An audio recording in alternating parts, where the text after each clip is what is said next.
Dad, you're a failure. You've done nothing with your life. Emily's voices sliced through the dining room, her sneer sharp as a blade. Linda laughed, cold and cutting, clutching her wine glass. He's right, you know. Their words stung, but I smiled, my fingers brushing the phone in my pocket. I pulled it out, tapped the screen, and held up a screenshot. Their faces froze, mouths open, eyes wide. The room went silent, save for the clock ticking. I stood, leaving them staring, and walked out.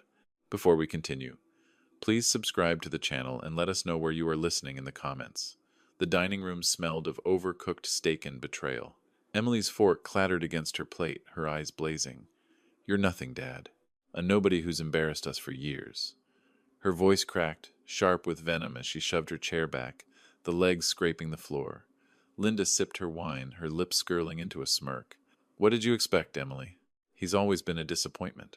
She tapped her manicured nail on the glass, the sound like a metronome off-scorn. Their words hit like punches, but I sat still, my hands clenched under the table. I'd heard it before, their jabs about my failure as a freelancer, my quiet life in this creaking house. But tonight was different. Tonight, their cruelty felt final, like a door slamming shut. I stared at the crack in my plate, a jagged line splitting the ceramic. It reminded me of us, broken, held together by habit.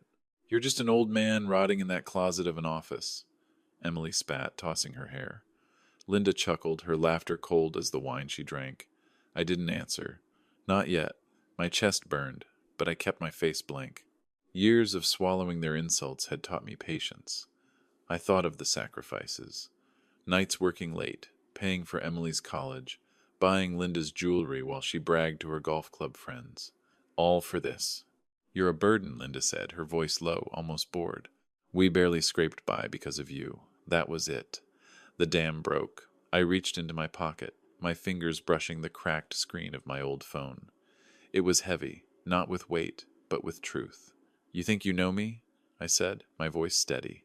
They froze, startled by my tone. I tapped the screen, pulled up the screenshot, and held it out. The light from the phone cast shadows on their faces. Their reactions were instant. Emily's mouth fell open, her hand flying to her lips. Linda's glass slipped, shattering on the floor, wine pooling like blood. The room went quiet, the only sound the clock ticking on the wall. I didn't say a word. I didn't need to. Whatever they saw on that screen had done the talking for me. I stood, my chair creaking, and walked out. Their eyes followed me, wide with shock, but I didn't look back. My steps echoed in the hall, each one heavier than the last. I reached my office, a cramped room stuffed with old books and a wheezing computer. The door clicked shut behind me, locking out their voices. I sank into my chair, the phone still warm in my hand. My heart pounded, but not with fear. For the first time in years, I felt alive. I set the phone on the desk, its cracked screen catching the dim light. They didn't know what I'd been hiding, what I'd built in silence. But they would. Soon they'd understand everything. The kitchen riot of spilled wine and panic. Linda stood by the sink, her hands gripping the counter, her blonde hair falling loose from its perfect bun. What was that, Emily? She snapped, her voice tight. What did he show us? Emily paced, her phone clutched like a lifeline, her fingers swiping the screen. It's fake, she muttered. It has to be. He's bluffing. Mom, Dad, with that? No way. Her laugh was shrill, but her eyes darted to the hallway where I disappeared. I sat in my office, the door locked, the silence thick.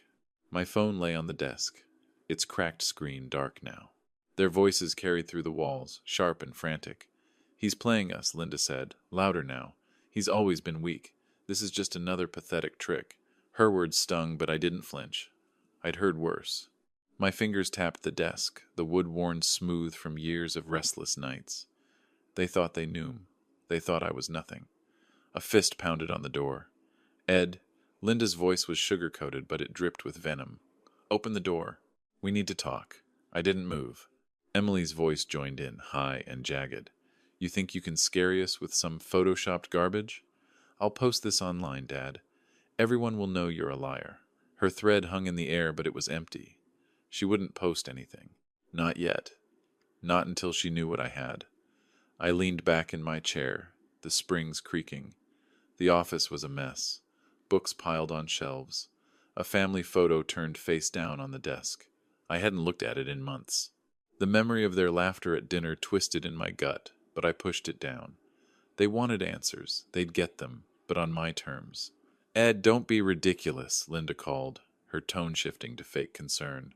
Whatever that was, we can work it out. Her fist hit the door again, softer this time. I pictured her out there, her lips pursed, her eyes calculating. She'd always been good at playing the victim when it suited her. Emily muttered something, her voice too low to catch, but I heard the clack of her nails on her phone, probably drafting a post she'd never send. You'll see, I said, my voice low but firm, loud enough to carry through the door. Your time's coming. Silence followed. I imagined their faces, Linda's eyes narrowing, Emily's mouth twitching. They didn't know what to do with me now. The man they'd mocked for years wasn't caving. Linda tried the knob, the door rattling in its frame. You can't hide forever, she hissed. Her footsteps retreated, sharp heels clicking on the hardwood. Emily lingered. I heard her breathing quick and uneven. This isn't over, she said, her voice barely a whisper. Then she was gone, her steps fading. I picked up the phone, its weight grounding me. The screenshot was still there, waiting. I didn't need to look at it again. I knew what it meant. My gaze fell on the family photo, its frame coated in dust. For a moment, I saw us as we were smiling together before the crack spread. Then I blinked and the memory was gone. They'd made their choice. Now I'd make mine. The office was dark, saved for the flicker of my ancient computer screen. I sat alone, the silence heavy, broken only by the hum of the machine. My fingers brushed the edge of a USB drive, a cold wallet, small and unassuming, tucked in a drawer for years. It held everything. I leaned back, my mind slipping to 2011 when it all began. The memory hit sharp and clear. I was 48, hunched over a clunky monitor in a cramped office that smelled of stale coffee and paper. The screen glowed, with a forum post about Bitcoin. A new risky idea. The future, some guy called it. I scrolled, my heart racing. I'd always been cautious, but something about it felt right. Linda's voice echoed from the past, shrill through the phone. You're wasting money again, Ed. We need that for Emily's school. I ignored her, my fingers flying across the keyboard. $590 for 59 coins. I hit buy and smiled, a spark of hope in my chest. Back then I thought I was building something for us, for Emily's future, for Linda's dreams. I worked late, fixed networks, paid bills. Emily, just 13, barely noticed me. Dad, whatever, she'd say, eyes glued to her phone. Linda wanted more, always more. Karen's husband bought her a diamond, she'd complain, her voice sharp as a knife. I kept quiet, my secret tucked away. The coin sat in the cold wallet, forgotten as life ground on. Now in 2025, I pulled the USB drive from the drawer. Its plastic was scratched, but it felt alive in my hand. My office was a tomb, dusty shelves, a family photo I couldn't bear to face. The computer wheezed as I plugged in the drive. My hands shook, not from fear but from certainty. I typed the password, each keystroke deliberate. The screen blinked, then loaded. There it was, 59 BTC. I did the math in my head. At today's price, nearly $6 million. I exhaled, the numbers sinking in. 6 million. More than enough to change everything. My eyes stung not with joy but with rage. I'd given them everything, years, money, my pride, and they'd spit it back. Emily's voice at dinner calling me a failure. Linda's laugh, cold and cruel. They didn't deserve this. Note any more. I leaned forward, the chair creaking. The screen's glow lit my face, casting shadows on the walls. I remembered the nights I'd spent learning, risking, hoping for them, and they'd thrown it away. You'll see, I whispered, my voice steady. The wallet was real, the money was mine, and I knew exactly what to do with it. I unplugged the drive and slid it back into the drawer, its weight a promise. The computer powered down, the hum fading to silence. My phone sat on the desk, its cracked screen catching the light. I picked it up, my thumb hovering over a number. An attorney I'd found weeks ago just in case. My finger pressed call. The line rang once, twice. A voice answered. Come on, professional. Mr. Cunningham, how can I help? I smiled, my eyes fixed on the phone. We need to talk, I said. The attorney's office smelled of leather and ambition. Sunlight streamed through tall windows, glinting off a glass desk piled with papers. I sat across from Mr. Harlow, a man with a crisp suit and sharper eyes. My pen hovered over the contract, steady as my pulse. Selling 5 coins will net you $500,000, he said, his voice clipped. What's the next step? I signed my name, the ink flowing smooth. Keep it quiet, I replied. That's all for now, he nodded, sliding the papers into a folder. The deal was done. I left the office, my steps light on the polished floor. Outside, Fairfield buzzed. Cars hummed, leaves rustled in the June breeze. My phone stayed silent in my pocket, its cracked screen hiding the truth. 5 Bitcoin sold, $500,000, and Linda and Emily had no idea. The thought made me chest hum, not with pride, but with purpose. They'd mocked me for years, called me a failure. Soon they'd see. Back home, Linda waited in the hallway, her arms crossed. Her blonde hair was pinned tight, but a strand hung loose, betraying her nerves. Where were you? She asked, her voice honeyed, but sharp like a blade dipped in sugar. Her bracelet jangled as she tapped her phone. I tossed my keys onto the table, the clink loud in the quiet house. Out, I said, brushing past her. The air smelled of furniture, polish, and tension. She followed, her heels clicking. Don't play games, Ed. I found that lawyer's card in your drawer. Her eyes narrowed, searching my face. I kept my expression blank, but inside I smiled. She'd been snooping just as I'd expected. You're up to something, she hissed, stepping closer. What is it? I shrugged, my silence a wall. You'll find out soon enough, I said, my tone calm, almost bored. Her lips pursed, her fingers twitching around her phone. I headed to the kitchen, pouring a glass of water. Linda lingered in the doorway, her shadow stretching across the linoleum. You've never given me what I deserve, she said, her voice low, bitter. All those years scraping by while my friends lived better. I sipped the water, letting her words slide off me. She wanted wealth, status, the life she'd envied at the golf club. She'd never worked for it, but she blamed me. Always me. I set the glass down, the clink sharp. Things are about to change, I said, meeting her gaze. Her eyes widened just for a second before she masked it with a scoff. You change anything. She laughed, but it was brittle like glass about to crack. I didn't answer. I didn't need to. The seeds were planted. Later, I took a walk through the neighborhood, the dusk settling over manicured lawns.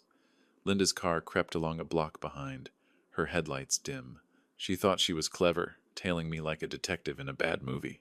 I kept my pace steady, my hands in my pockets. Let her follow. Let her wonder. She'd find nothing but questions. I stopped at the park, the air cool against my face. My phone buzzed once, a confirmation from Harlow. The funds were in my account. I pulled it out, dialed a number, and kept my voice low. It's just the start, I said. Behind me, Linda's car idled, her silhouette stiff in the driver's seat. She was watching, but I was already miles ahead. The dining room was a battlefield. Cold coffee sat in mugs, the air thick with accusation. Linda stood at the head of the table, her fists slamming down, rattling the spoons. You're selfish, Ed, she shouted, her voice a whip, hiding things, sneaking around. What are you doing to us? Emily slouched in her chair, her phone glowing, her fingers flying across the screen. You're ruining everything, Dad, she snapped, her eyes flashing. Everyone's going to know what a loser you are. Her words cut, but I sat still, my hands gripping the chair's edge. I'd walked into this ambush after my walk. Linda's car trailing me home. Now they were unloading, their voices rising like a storm. You've always held us back, Linda said, her bracelet clinking as she pointed. Now you're playing some game. I won't stand for it. Her face wasp-flushed, her eyes desperate. Emily smirked, tapping her phone. Check this, she said, her voice dripping with scorn. She held up the screen, a post she just published. My dad's a washed-up nobody, it read with a sad face emoji. My stomach twisted, but I kept my face blank. You think that hurts me? I said, my voice low, steady. Emily's smirk faltered. Linda stepped closer, her heels loud on the hardwood. I'm done, Ed. I'll file for divorce. You'll get nothing. Her thread hung heavy, but I didn't flinch. I'd heard her bluffs before. She wanted control, not freedom. Emily scrolled her phone, muttering, Why is no one liking this? Her confidence cracked, her need for validation showing through. I sipped my coffee, the bitterness matching the mood. Their words were loud, but they were flailing, grasping at shadows. They didn't know about the bitcoins, the 500,000 sitting in my account. They didn't know I was building something bigger than their insults. Do what you want, I said, setting the mug down. It won't change a thing. Linda's eyes blazed, her jaw tight. You're impossible, she hissed, storming out, the door slamming behind her. Eiley stayed, her fingers hovering over her phone. You're pathetic, she said, but her voice trembled. She wanted a reaction, a fight. I gave her nothing. I stood, the chair scraping, and looked at her. You're digging your own hole, I said. Her eyes widened, but she didn't answer. I walked out, their shouts echoing in my head, each one fueling my resolve. In the hallway, I pulled out my phone, its cracked screen catching the dim light. Their accusations were noise, nothing more. I'd spent years absorbing their scorn, but now I was moving, and they couldn't stop me. I dialed my broker, keeping my voice low. Time to start, I said, my eyes on the closed dining room door. Emily's post was still open on her phone, glowing like a weak spark. Let her post. Let them scream. I was already beyond their reach. The broker's office buzzed with quiet energy. Coffee scented the air. Screens flickered with stock charts. I sat across from Miss Carter, her glasses perched low as she typed. Selling 5 bitcoins? Buying shares in next-gen tech, she said, her voice brisk. Risky, but done. I nodded, my fingers tapping the armrest. Make it quick, I said, and keep it off the radar. She raised an eyebrow but complied, her mouse clicking. $500,000 shifted, silent as a shadow. My plan was in motion. Back home, I locked myself in my office. The computer's hum my only company. The screen glowed as I opened an anonymous forum, my fingers steady on the keys. Next gen's about to skyrocket, I typed. Insider tip by now. I hit send, the post vanishing into the digital void. A smile tugged at my lips. Linda's friend Susan had bragged about NextGen at the golf club, and Linda had listened, her eyes hungry. She'd take the bait. They all would. Later, I stood at a charity gala, the room alive with clinking glasses and soft laughter. White tablecloths gleamed, flowers perfumed the air. I donated $50,000 to a local shelter, and now people shook my hand, their smiles warm. Mr. to Cunningham. You're a blessing, a woman said, handing me a thank you letter. I nodded, the paper crisp in my hand. For years I'd been invisible. Now eyes followed me, respectful. It felt good, but it wasn't the goal. My phone stayed in my pocket, silent, but heavy. I checked it earlier. My forum post was gaining traction, likes piling up. Linda was at home, probably scrolling, her greed pulling her in. It pictured her, eyes glued to her screen, whispering to Susan about the next big thing. She'd invest everything, blind to the trap. The thought steadied me like a compass pointing true. At the gala, Eamon clapped my shoulder. Heard you're making waves, Ed, he said. I smiled vague. Just helping out, I replied. The letter in my hand felt like ash shield, proof of who I could be. Linda and Emily saw a failure. These people saw a giver. Soon they'd all see the truth. I left the event, the night air cool against my face. At home, Linda sat in the living room, her phone glowing. Susan says, NextGen's a gold mine, she said, her voice eager, not looking up. I'm putting everything in, her fingers swiped, sealing her choice. I paused, my hand on the stair rail. Good luck, I said, my tone flat. Her eyes flicked tome, suspicious, but I was already moving. In my office, I shut the door, the lock clicking. The computer screen waited, dark, but ready. Linda's words echoed. Everything, she'd said. Everything. My smile grew cold and sure. I sat down, my fingers brushing the phone.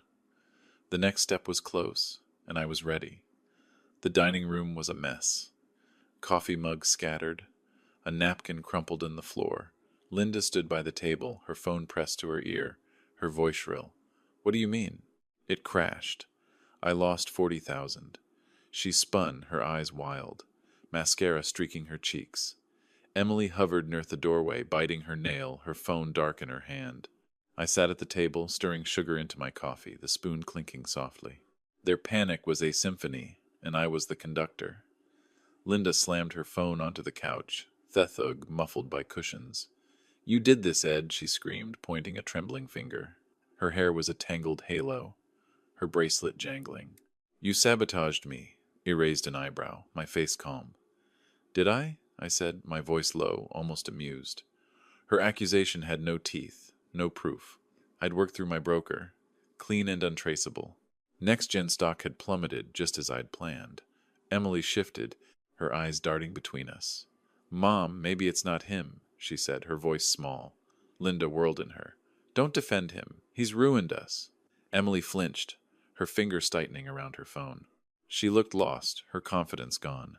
I sipped my coffee, the bitterness sharp. Linda's debts, credit cards, loans, had been her noose. She tied it herself, chasing Susan's promises of wealth. "You chose where to put your money," I said, setting my mug down. Linda's face twisted, her breath hitching. "You knew," she spat. "You knew it would fail." I shrugged, my silence ablaze. She stormed closer, her heels clicking. "I'll prove it, Ed. I'll drag you down with me." Her threat was empty, but her eyes burned. Emily stayed quiet, her gaze fixed on the floor. A crack was forming between them, and I felt it widen. I stood, the chair scraping. Their eyes followed me. Linda's furious, Emily's uncertain. "I'm not your problem," I said, my voice steady. "You are." Linda's mouth opened, but no words came. I walked out, their silence heavy behind me. In the hallway I grabbed my coat, the letter of thanks from the charity still in my pocket. Its weight grounded me, a reminder of who I was becoming. Outside I climbed into my car, the engine humming to life. Linda's screams faded as I drove, the letter on the passenger seat catching the streetlights. The town was quiet, Fairfield's lawns neat under the dusk. I'd pushed the first domino and it felt right. My phone stayed silent, but I didn't need it now. The next move was waiting and I was ready. The charity event glowed with warmth. White tablecloths, soft lanterns, the clink of glasses. I stood on a small stage, a framed letter of thanks in my hands. "Edward Cunningham's generosity has changed lives," the host said, his voice booming. The crowd clapped, their faces bright with admiration. I nodded, my smile modest, but inside I burned with quiet triumph. For years I'd been invisible. Now Fairfield saw me. I stepped down, shaking hands, the letter tucked under my arm. A woman in a blue dress squeezed me hand. "You're a hero, Ed," she said. I murmured, "Thanks," my eyes scanning the room. The air smelled of roses and possibility.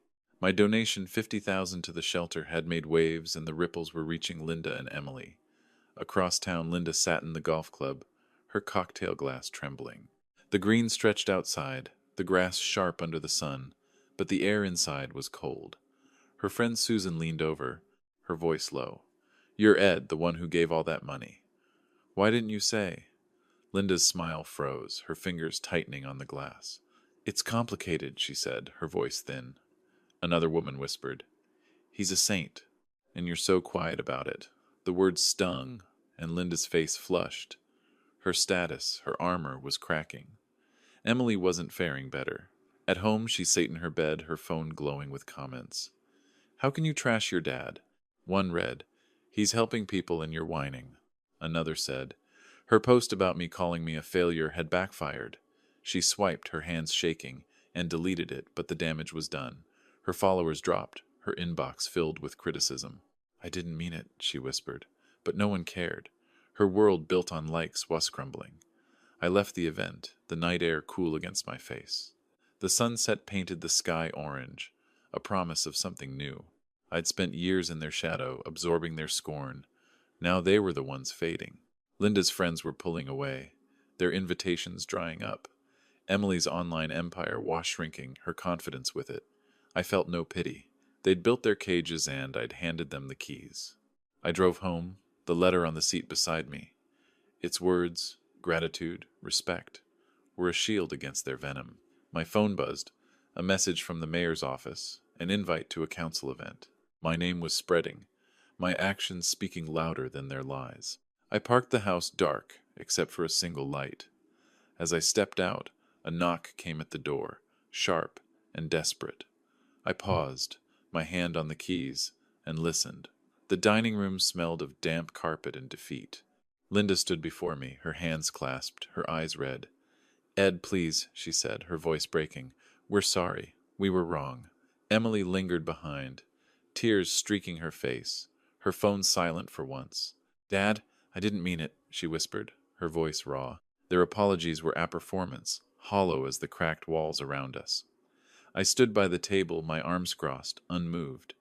Linda stepped closer, grabbing my hand, her nails dug in, desperate. "We're broke, Ed. The club shut me out. We need you." Her words were syrupy, but her eyes flickered with calculation. Emily nodded, wiping her nose. "My friends won't talk to me," she said, her voice small. I deleted the post. "I swear." I pulled my hand free, the motion sharp. Their tears didn't touch me. I'd heard their lies before. "You made your choices," I said, my voice cold as stone. Linda's face crumpled, but her jaw tightened. "You can't abandon us," she said, her tone shifting, accusatory. Emily looked down, her shoulders shaking. I saw her fear. Real, maybe, but it changed nothing. They'd mocked me, belittled me for years. Now they wanted salvation. I wasn't their savior. I turned, walking out, their pleas fading. Later I sat in a realtor's office, the air crisp with fresh paint. A panoramic window framed Fairfield's skyline and keys gleamed on the desk. "The house is yours," the realtor said, sliding the papers over. I signed, my hands steady, the pen scratched loud in the quiet. A new home, clean and mine, waited. No echoes of their voices, no ghosts of their scorn. The keys were cool in my hand, their weight a promise. I'd sold more bitcoins, enough to start fresh. Linda and Emily could keep the old house, its creaks and cracks a mirror of their lives. I felt no guilt. "Everyone gets what they earn," I said, my voice low, almost to myself. The realtor smiled, unaware of the war I'd fought. She handed me the keys, their jingle bright. I drove to the new house, its windows dark but welcoming. I parked, staring at the clean lines, the empty rooms, waiting for a life I'd build alone. My phone buzzed, a message from the city council. They wanted me at an event, a speaker for their fundraiser. My name carried weight now, a currency Linda and Emily could never touch. I stepped out, the keys in my hand. When the phone rang again, I answered, my voice calm. "I'll be there," I said. The city hall smelled of polished wood and pride. I stood at the podium, the weight of a brass medal cool in my hands. "Edward Cunningham's $1 million donation will transform our community," the mayor said, his voice echoing. The crowd erupted, their applause a wave. I nodded, my face humble, but inside I soared. Linda and Emily sat in the back, their faces pale, their eyes fixed on me. No one looked at them. They were ghosts in my moment. I scanned the room, wooden beams, flickering chandeliers, the scent of coffee lingering. Linda clutched her purse, her knuckles white. Emily hunched low, her phone hidden in her lap. I saw Susan, Linda's golf club friend, turn away, when Linda leaned to whisper. The rejection was sharp, a blade in Linda's pride. Emily's shoulders shook, her usual bravado gone. I felt no pity. They'd built this cage. "Thank you," I said, my voice steady. "This is for Fairfield." The crowd cheered again, their faces warm, open. For years I'd been the quiet man in the corner. Now I was their hero. The medal gleamed, a symbol of everything I'd earned. Linda's lips moved, a silent mutter. "It's a lie." But no one cared. Emily's eyes darted, seeking an escape that wasn't there. Later, I packed the last box in the old house. The dining room was a wreck. Cracked walls, a dusty table, the air heavy with neglect. My footsteps echoed as I carried Boxesto the car. Linda and Emily could keep this place, its creaks a mirror of their lives. I didn't look back. The keys to my new house jangled in my pocket, their sound bright like a bell. I drove to the new place, its windows catching the dusk. The air inside was clean, sharp with fresh paint. I set the medal on a bare shelf, its shine soft in the empty room. The silence was mine, not theirs. No arguments, no scorn, just space to breathe. I walked through the house, my steps light on the hardwood. This was freedom. Outside, Fairfield settled into evening, lawns glowing under streetlights. My phone stayed quiet, but the mayor's words rang in my head. $1 million, a legacy. Linda and Emily had lost more than money. Their status, their allies were gone. I'd taken nothing from them they hadn't thrown away first. I sat at the kitchen counter, the keys beside me, their edges catching the light. The house was still, but alive with possibility. Then a knock came at the door, sharp, insistent. I stood, my hand brushing my phone. My fingers paused over the screen, ready. The new house was quiet, its minimalist living room bathed in evening light. The knock came again, louder, desperate. I opened the door, and there they were, Linda, her face stree with mascara, and Emily, eyes red, clutching her arms. "Ed, please," Linda said, her voice cracking. "We're done for. You have to help us." Emily nodded, her voice barely a whisper. "Dad, we messed up. We're sorry." Their words dripped with need, but I heard the old venom beneath. "You've done nothing," Emily added, her eyes flickering. "But we need you now." I stood in the doorway, my face a mask. The room behind me smelled of fresh paint, the hardwood gleaming under a single lamp. A clock ticked on the wall, its rhythm steady. "Come in," I said, my tone flat. They shuffled inside, Linda's purse dangling, Emily's sneakers scuffing the floor. The space felt too clean for their chaos. I closed the door, the click sharp. Linda launched in, her hands wringing. "The debts are crushing us," she said, her voice rising. "The club's gone, my friend's gone. You're our only hope." Emily sniffled, her eyes on the floor. "No one talks to me anymore," she said. I lost everything. Their apologies were thin. A performance to save themselves. I'd heard it before. Their lies dressed in tears. I pulled my phone from my pocket, its cracked screen catching the light. "You think I've done nothing?" I said, my voice low. "Deliberate." I tapped the screen, opened the wallet app, and held it up. Green text glowed. 59 BTC, $5.9 million. Their jaws dropped, Linda gasping, Emily sinking onto the couch. "I bought them in 2011.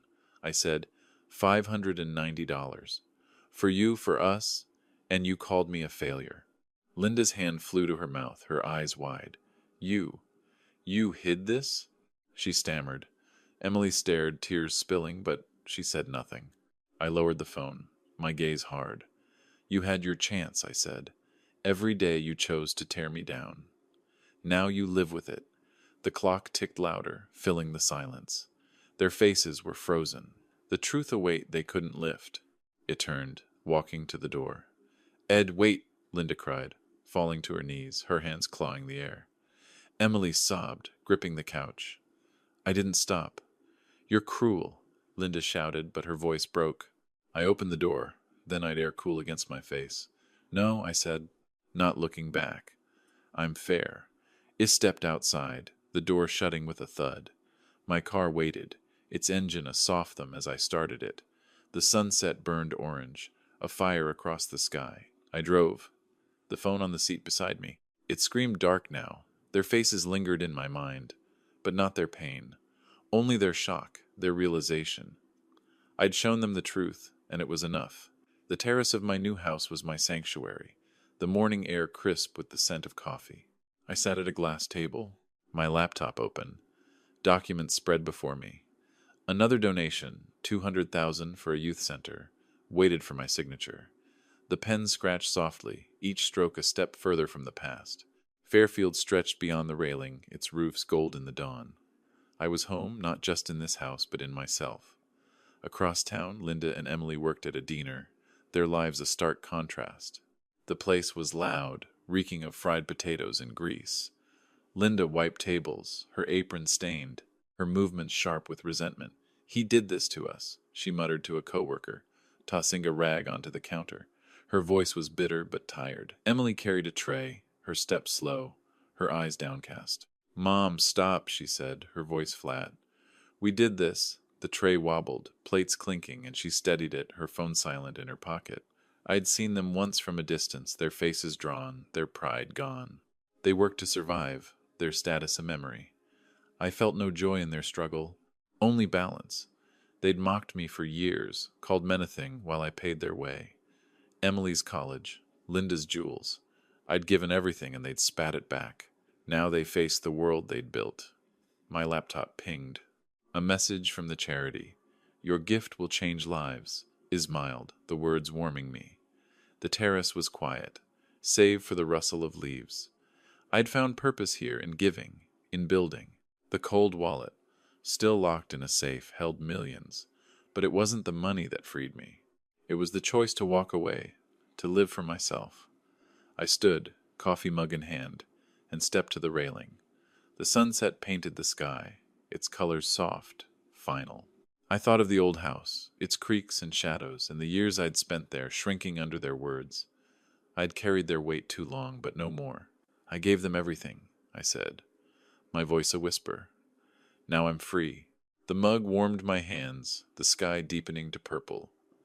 Fairfield was mine now, not as a conqueror, but as a man who'd found his place. Linda and Emily would keep going, their lives their own to mend or break. I didn't hate them. I didn't need to. I'd found something better myself. The horizon glowed, and I knew I was home.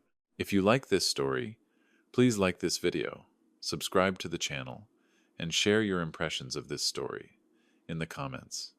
To listen to the next story, click on the box on the left. Thank you for watching.